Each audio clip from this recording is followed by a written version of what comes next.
Hello, and welcome to BUS 125, the lecture on predicate agreement. Let's get started as we have a lot to talk about. The goal of this lecture in understanding his agreement is to go over some of the basic agreement rules, finding tricks and tips to recognize whether the subjects of your sentences are singular or plural, because that will not only drive your verb, but drive your pronoun. And then once we figure that out, making sure we use the correct verb and the correct pronoun forms. So remember, when we're talking about that predicate, it's everything in the sentence that isn't the subject, and the verbs in there and all the other stuff. And the important thing to remember is that the predicate has to agree both in number and in person. And if you're saying, what the heck does that mean? I say let's move forward so we can figure it out. So the first thing, which should be very obvious, is this idea of subject and verb agreement.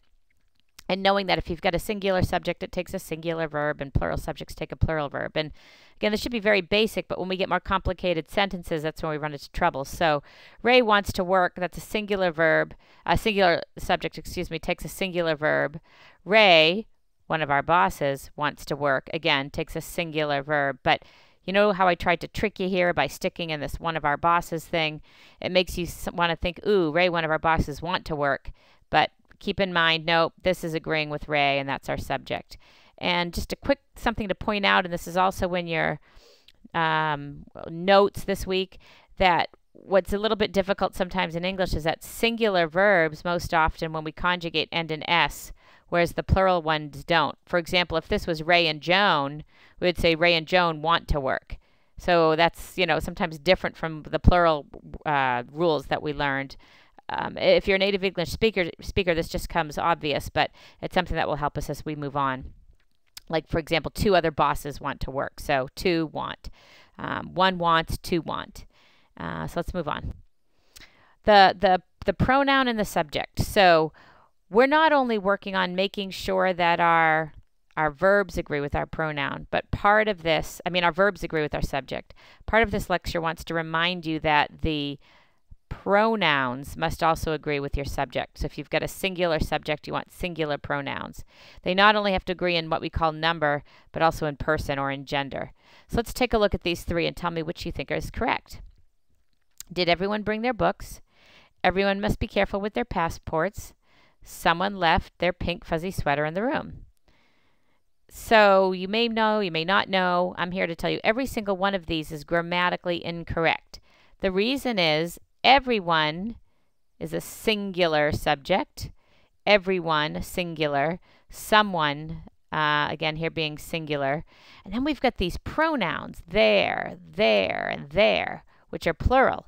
So the way to fix this, officially, grammatically correct, even though it might add some bulk to your writing, is did everyone bring his or her books? Everyone must be careful with his or her passports.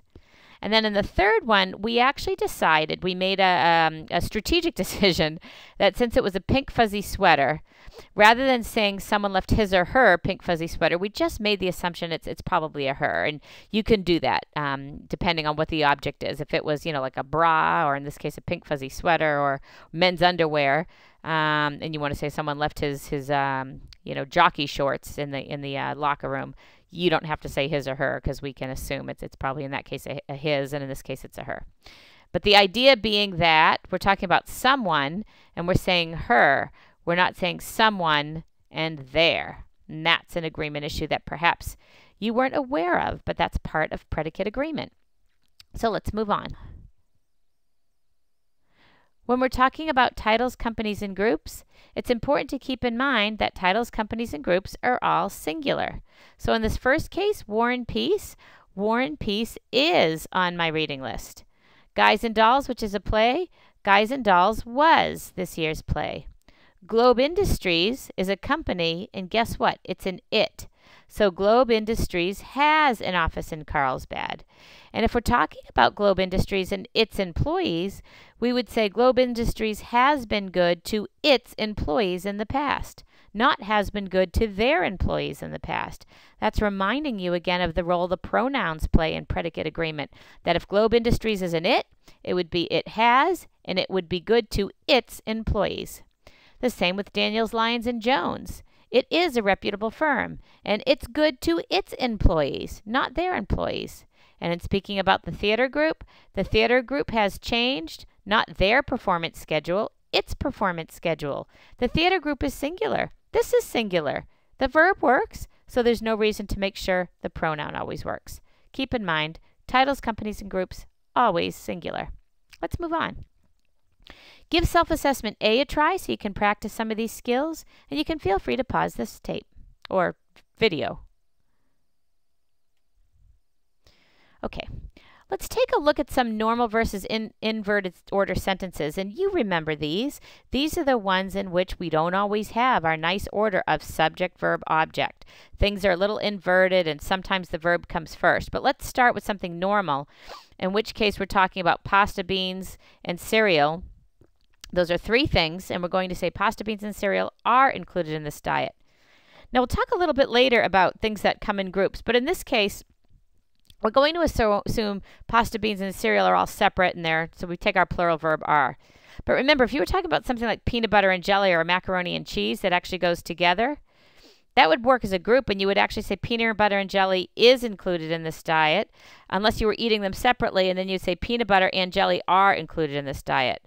If you're assuming macaroni and cheese, it goes together. Macaroni and cheese is included unless you're eating just a bowl of macaroni and a hunk of cheese separately.